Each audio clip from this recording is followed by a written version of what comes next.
Hi, how are you doing, friends? Hope you're having a wonderful day. I'm here today, of course, with Stamps by Me, and of course, the brilliant How to Craft Network. Absolutely fabulous. Remember as well that you can very easily subscribe to that if you want to, and it'll be fabulous. Then you can keep up to date with all of our videos. It's really simple to do. Once you subscribe, you'll just get them straight into your inbox, and of course they will come up on your news feed, which is fabulous. So today what we're going to do is I want to share with you, of course, the brilliant IMALA. I've got some fabulous, really quick, easy, doable cards and projects that you can simply recreate yourself at home using these different methods and techniques. So the stamp that I'm going to highlight on today is the beautiful autumn leaves. So it's that full background stamp of them beautiful trees. You can use it, even though it says autumn leaves, you can use it any season at all, depending on colour, which is fabulous. So what I'm going to do is I've just taken a piece of white card and I'm just going to emboss very, very quickly with some clear embossing powder. So I'm going straight over onto my stamp. Obviously I'm using my Eureka because it's the most fabulous platform to use. It's professional, it's perfect, it just does what it says on the tin.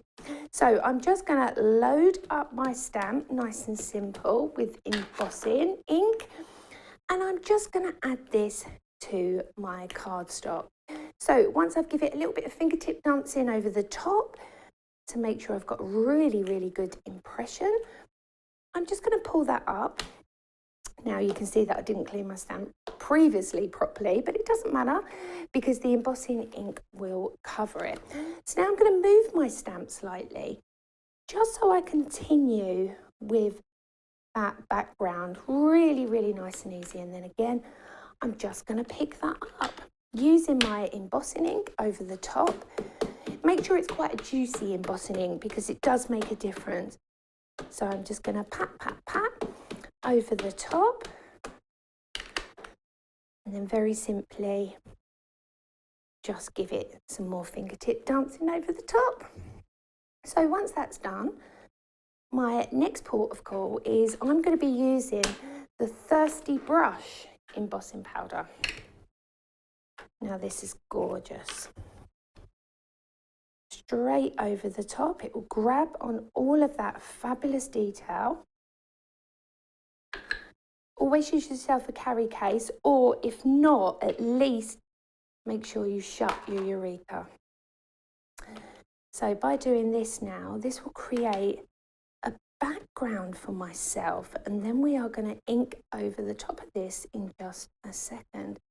I'm also going to be highlighting another one of my favourite stamps that I have, which is the water wheel. So if you've not seen that, it's a beautiful stamp, and I will be doing some demos on it as well.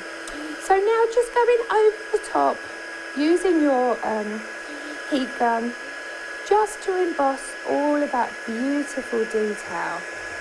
Now remember, you can use clear, you can use white, you can use whatever you prefer, but what we're trying to do is create a resist, so when we ink over the top of it we get that resist texture.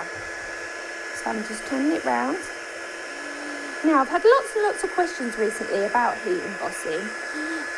There is many different techniques that you can do with it. You can heat over the top, like I'm doing here, or you can heat underneath. It's really, it depends on your own personal preference, really. So I'm just making sure that all of that beautiful embossing is done. And a good way to do that is to do it in lines, because then you know exactly where you've been.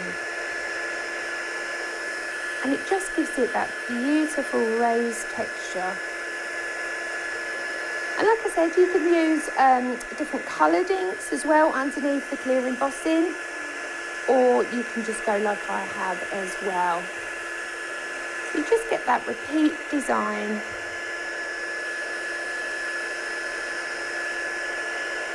Absolutely gorgeous.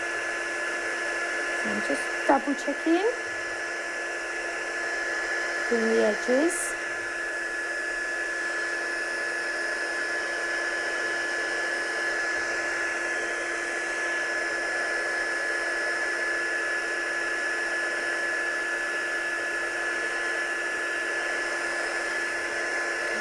So now we get to have some fun with some ink.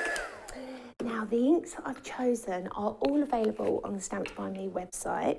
So I'm just going to place this to the side for a second and grab myself a piece of scrap paper so I can ink direct onto here.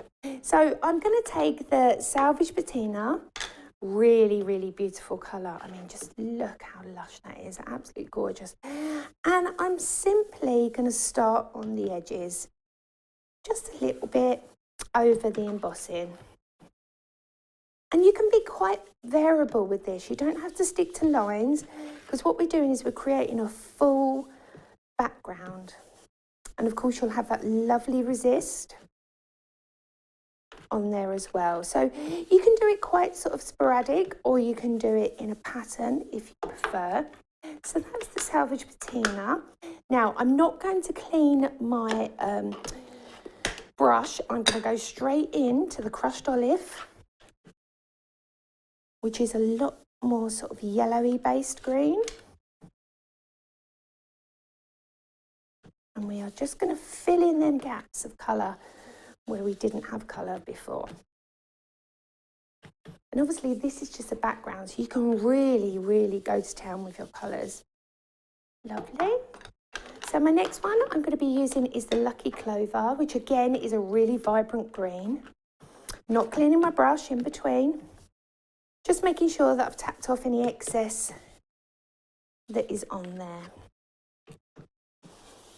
And we are simply just creating that beautiful background. And of course that colour will catch using the cardstock underneath. Now the cardstock that I'm using is actually watercolour cardstock. And the reason why I'm using that is because I'm going to add some water to this soon. So now my last ink that I'm going to add is my Pine Needles. Now this is a much darker green, it's much more intense, but this just makes it sing. It really does.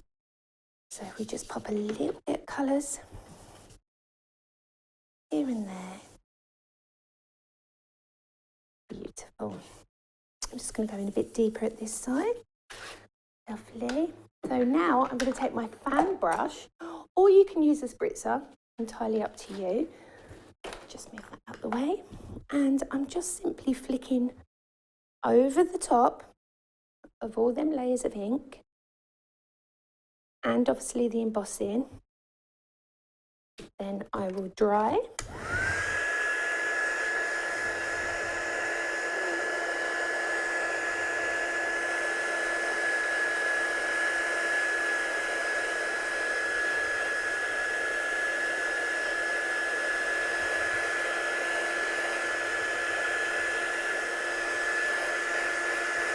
And you can see if I hold it up, all of the beautiful embossing on there.